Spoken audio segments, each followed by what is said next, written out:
Hello everybody, it's Larry and welcome back. I got another video for you today, and this one's actually going to be an update on a video that we have done back in March. But since we did that video, Ancestry has changed the way it works. And we're talking about how to use your DNA ethnicity to get some genealogical clues. And it's actually new and improved, but it is a little bit more confusing if you watch the other video. So if you click on DNA and go to your results summary page, which is basically just your main page for your DNA, and you go to your ethnicity, discover your DNA story, it brings up your ethnicity over here and the map. And it shows you the map of the regions. You know, my stuff's up to date. England, Ireland, Sweden, Norway, and it shows the areas over here.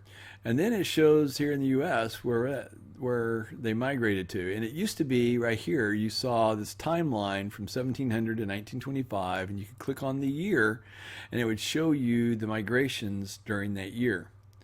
Well, Ancestry is taken away. Somebody that was commenting on the old video, they called Ancestry. Ancestry said it's gone. They made the comment.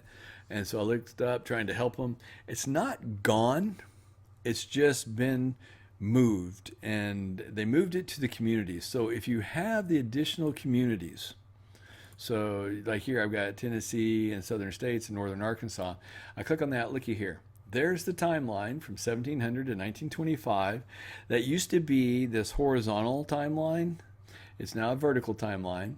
And if I click on, let's say 1725, I get those migrations from Europe as before. 1850, I got these main migrations. 1900, okay, I got a pretty direct line migration at that point. 1925, migration up to there. So only for the communities do you get the timeline. Now, it's specific, the timeline is specific to the community you click on. You know, systems orange, 1700, 1725. And we click on the Northern Arkansas one. Notice here it goes 1700, 1750. There's not a 1725. Now, I'm not sure why this is.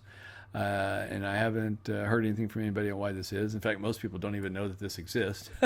So much less that, because when he called Ancestry, and they said, no, we've removed it. Well, it's not removed. I'm looking at it. It's right there. But it is different. And another thing that's different, if I click on 1825, it tells me, you know, opening lands across America. It talks about, you know, what was going on. And then it shows, you know, these people that are in my tree. You know, here's 8 people in my tree that were in that time frame. So here's William, you know, Clydesby McCarter, and so it shows him right here. Now, if somebody from Ancestry is watching, please update this. And I know you have plans to update it because I was doing research on a video for, you know, how is ethnicity done and how accurate is it. And knowing what you've done with regions, I know you're going to be improving this in the future. I know that's going to happen. In the interim, though, you could really help me and others out if, instead of giving this like starburst here, which I think these lines are more of a generalization of what where people in that area were going, rather than where my ancestors went during that time frame. Maybe it is my ancestors, but if it was, you know, where's his descendants? And so you know that he's my 3rd great grandparent. And so I want to see the line from me to him.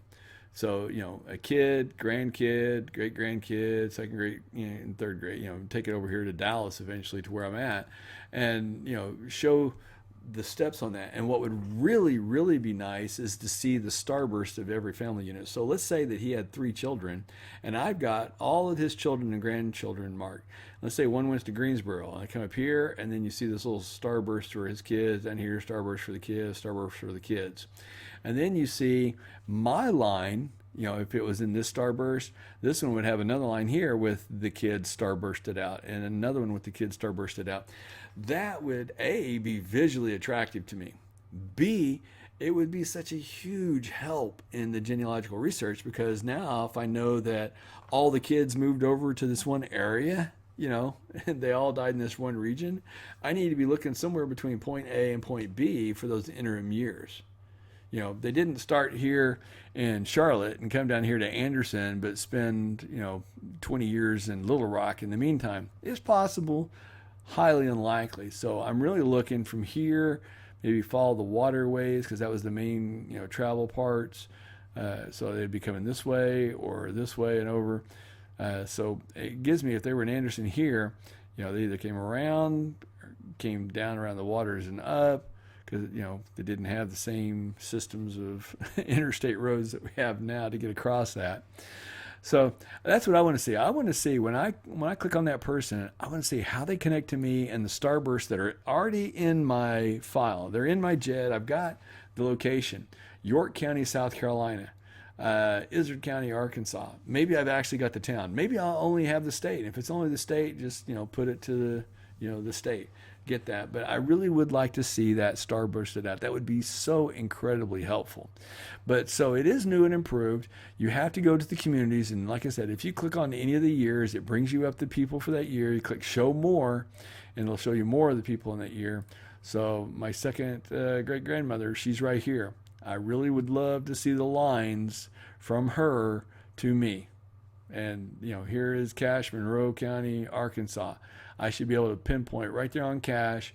Well, when her children, I know where each one of those are, I should be able to take one of these, artificially drawn lines, use the coordinate, because you're using KML or some kind of data for that, for the LatLong. I should be able to LatLong it to the information I have in my file. Okay, so there you have it. That's the new and improved DNA ethnicity report and how it can be used for genealogy. Real quickly, going over it again, you have to have an additional community. If you click on the additional community, the timeline will pull up. You can click on that year, get the general migration patterns and see where the people are. You can click on one of the people. It will actually put the pin on them where they are. So that if they're in this cluster and they're going a certain direction, that can give you a clue. Just one more thing to help in our toolbox. Hope you enjoyed the video. If you did, give it a thumbs up. Glad to be back. In the future, we'll try to put out one a week for the next month, maybe two. We're working on getting video in the studio up so that we can kind of integrate that a little bit better. So we're getting really close to having that finalized, but glad to be back doing the videos, and we will see you soon.